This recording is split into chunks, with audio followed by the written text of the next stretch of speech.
त्वदन्यपाणिभ्यामभयवरदो दैवतगणः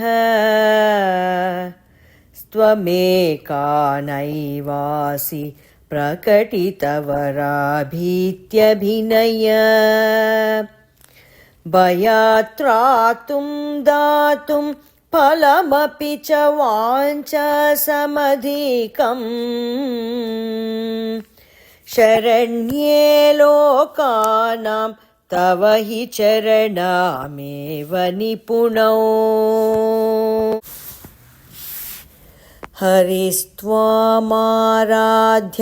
प्रणतजनसौभाग्यजननीं पुरानारी भूत्वा पुररिपुमपि क्षोभमनयत् स्मरोऽपि त्वां नत्वा रतिनयनलेह्येन वपुषा